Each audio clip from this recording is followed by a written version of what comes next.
Hey guys, so I tell like it is. Just thinking about my pick for the AFC this year, the Pittsburgh Steelers. Now it makes sense why the Los Angeles Dodgers ended up losing the World Series. Just because Ben Roethlisberger wears number 7 doesn't mean that he's going to win his 7th Super Bowl.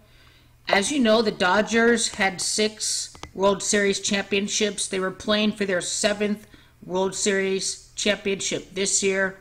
As you know, right now, the Dodgers ended up losing the World Series, bringing up the flood tribute for this World Series, which ended up being in favor of Houston rather than against them. Recall that flood equals 52. 52 years ago was the last time that the Dodgers played in a Game 7. It occurred in 1965. It occurred against the Minnesota Twins.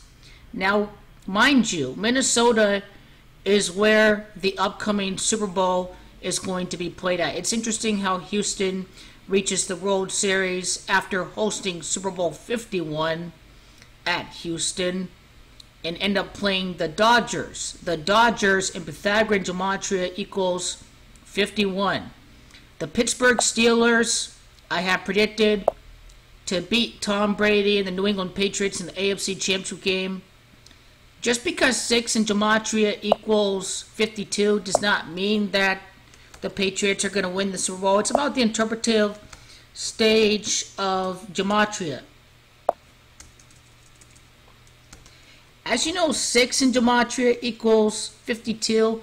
It may not mean that Tom Brady is going to win his 6th Super Bowl title. It could very well mean that the Pittsburgh Steelers are going to remain at 6 Super Bowl titles. I'm still sticking with my preseason pick of the Steelers winning the AFC.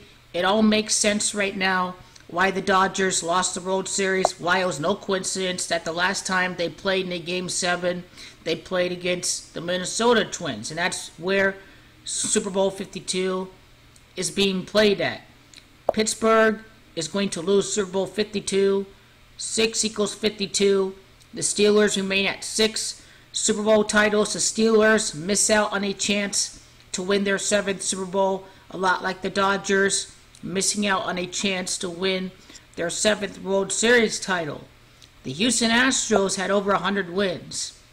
They were a pretty dominating team. But in the NFL, I see an underdog script happening, and I can definitely see a 9-7 team reaching the Super Bowl. I'm not backing out of my pick for the NFC, the Arizona Cardinals. They'll still find a way to reach the playoffs, in my opinion.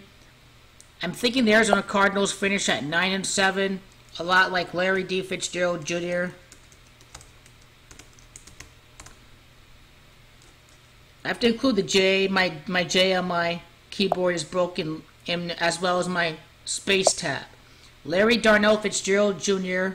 I have to include the Z there. My Z key is broken as well. Larry D. Fitzgerald Jr. equals 97. The season began on September the 7th, 9-7. This is going to be the Arizona Cardinals' record this year, 9-7. And if you're a wild card team, 3 wins brings you to Minneapolis. Minneapolis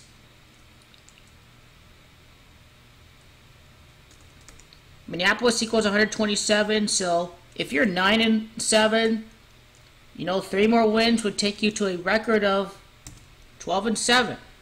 I've documented Kurt Warner receiving his Hall of Fame ring 127 days before the Super Bowl. The fact that he was the only quarterback to take Arizona to the Super Bowl. They missed out on a chance for number 13 to win Arizona's 13th game that year. The Pittsburgh Steelers, the Los Angeles Dodgers, losing the World Series is further confirmation that we're going to see the Pittsburgh Steelers in the Super Bowl. Like Zach talked about with Flood equaling 52. The World Series Game 7, 52 years old against the Minnesota Twins is going to be a key clue for Pittsburgh winning the AFC. So definitely a very strong connection with LA and Pittsburgh. Definitely a key thing to look out for.